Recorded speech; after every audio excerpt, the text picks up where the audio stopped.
This is Charter Local Edition, and I'm Keira Bresnahan. We are at the Club 20 Fall Meetings in beautiful Grand Junction, Colorado, and we're joined now by Mayor Ray Beck of Craig. Thanks so much for joining us. Thanks for being here. Absolutely. Nice to be here. Thank you. You come from a beautiful part of the state, Craig, Colorado. Well, one of the things I think is special about Craig, Colorado, and Moffat County is the fact that we're the second largest county in the state of Colorado in landmass. And we probably have as much open space as any county in the state of Colorado, and we have a lot to offer, even though we're being attacked by outside sources that we have no control of right now based on our energy. We have a lot to offer, and we're just sending the message out there that we're open for business.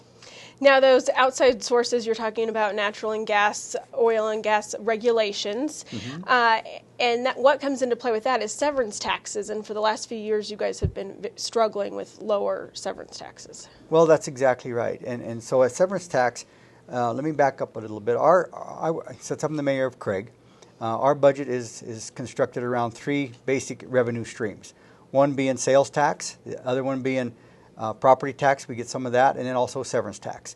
So when we budget, we try to budget conservatively, but it's been the trend over the last 3 or 4 years where severance tax is now starting to go down, and not only just because of the economy, but because of other outside sources taking money away from severance tax dollars.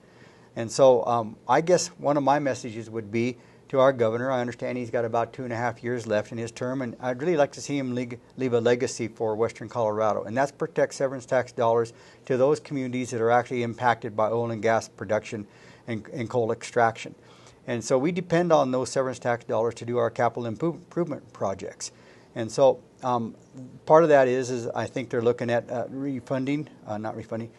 adding additional taxes to those people that come in and do exploration, which I think is unfair to the industry. Also changing the funding formula, which I think is not the proper way to protect those severance tax dollars, because I think it's going to also create a burden for those industries. And then I think that, and this is actually a quote from Representative Bob Rankin, who I just listened to this afternoon in the debates, but keeping severance tax dollars from being swept. What I mean by that is using that money to fund other programs, or using it as a backfill to fund other programs. And I think we need to protect those dollars and not use it as a low-hanging fruit to balance other programs or the state budget. Amendment 69, let's switch gears and talk about health care, is Yes. a hot-button issue coming up on the November Yes. ballot. Tell us a little bit about the impacts that could have on the state and in Craig. Well, I think it's going to affect, in particular, small business. And what I mean by that, this is a program that's going to double the state's budget. So the state's budget's about $27 billion. The proposed Amendment 69 will add another $25 billion to the mix, and it is ultimately an amendment that creates 10% tax on payroll earned in Colorado and an additional 10% tax on any non-payroll income. So ultimately, at the end of the day, it's creating another layer of bureaucracy. And we don't really need that. I mean, it's going to be a board for the first 3 years, the way I understand it, 21 members that has no oversight. They won't be accountable to anybody and can raise taxes whenever they feel like it. And I don't think that's the way that we operate here in Colorado. And the other part of that is this is an experiment.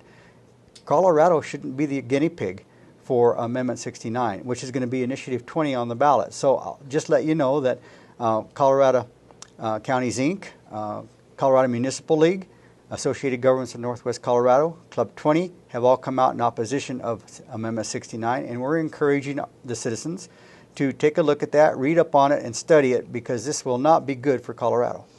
Well, changing gears just a little bit and maybe putting on your other hat, you're also the membership chair for Club 20. Can you talk a little bit more about Club 20 and what it does for Western Colorado? Yes, basically Club 20 is broken down into five pieces. And first and foremost, we put our members first. So then with members, then comes our policy committees, and then we have board members, then we have the executive board, and then we have our staff. Our staff is the boots on the ground. They're the ones that get it done. But without these other things in place, that can't happen. So our policy committees, and that ranges anything from water, natural lands, public resources, education, transportation, and transportation ultimately is what started Club 20 in 1953. We were missing funding. I think at that point in time it was about 17%. A bunch of businessmen on the Western Slope got together. They created an organization called Club 20, representing 20 counties at the time. Now we represent 22 counties, and so and that includes all these policy committees, and we have 10 of them. So that's really where the resolutions come from, and then they're recommended to the board twice a year. And if it's adopted, those resolutions are adopted, then it becomes policy, giving our executive director the authority to reach out to our state legislators at the state and also the federal legislators on issues that are important to Western Colorado. And that is why we call ourselves, and we're a bipartisan group, the voice of Western Colorado. All right. Well, thank you so much, Mayor Ray Beck, for joining us today.